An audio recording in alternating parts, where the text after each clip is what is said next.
We last left King Don eagerly anticipating the royal banquet and feast that Chuck King is holding in honor for his loud American guest.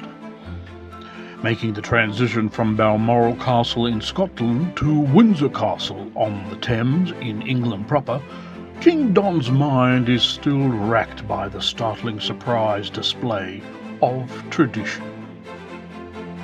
Oh, I'm sick of this crap. These palms are so steeped in tradition and hanging on to the old methods and means that it totally undermines my idea of grandeur and pomp. But this little Georgie Chapel place is quite nice. Say, that gives me an idea for the White House. Not a chapel, but what about a big, beautiful ballroom? Yeah, that's what I'll do when I'll get back. Knock down that East Wing, or is it the West Wing thing, the one that got Martin Sheen so much attention as a wannabe president. I should be deporting him too. He's an Estevez from some backwater Latin American country.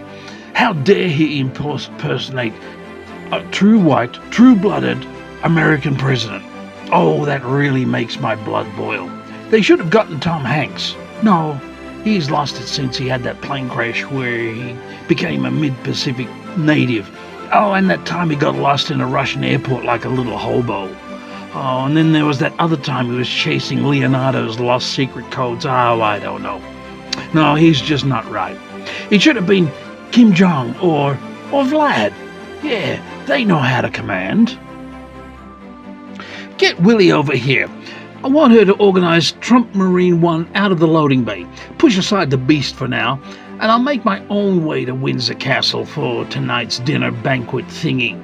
Make sure Flotus is appropriately dressed too. Nothing that outshines me. And be sure to do away with that huge distracting hat. She got all the attention last time. Let's be sure tonight is focused on me. Me.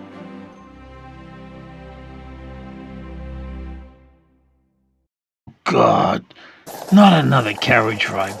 Look at this thing. The suspension is terrible. My ass feels every bump in the road, and they're all cobblestones, not asphalt like our smooth, sleek roads at home. We know how to make roads. Isn't this some leftover Roman thing from 2,000 years ago? Bloody Italians. And then there's the engine. There is none.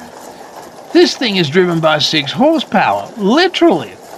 I used last week's word of the day there from George W.'s calendar. Did you like that?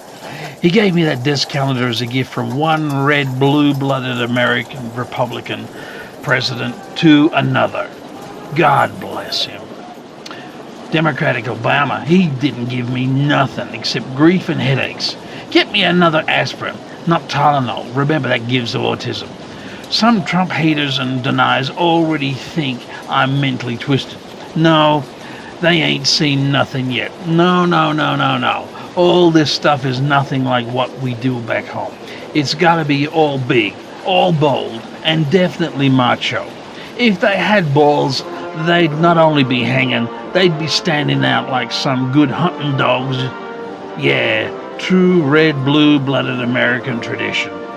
Here's my thing. I need to put my hand over my heart and all that sort of stuff. You know, I've been thinking about this thing. This Star-Spangled Banner needs a facelift. From now on, it shall be known as the Star-Spangled Trump. I'm going to change a few words, especially at the end. It'll now be over the land of the greed and the home of the Trumps. Adolf got it right back in WW2, personalizing everything, even that special secret greeting. How does Hail Trump sound? Didn't Caesar do that too? Those guys all knew how to put their foot down and contain the masses and demand respect. Those were the really good old days. I'm going to set a new history path. Trump and the Trumpians will rule this world. That's why I'll need to rig a few elections, get rid of that two-term clause thing, and then, not that I follow any rules anyway, and build this country into a true world-dominating machine.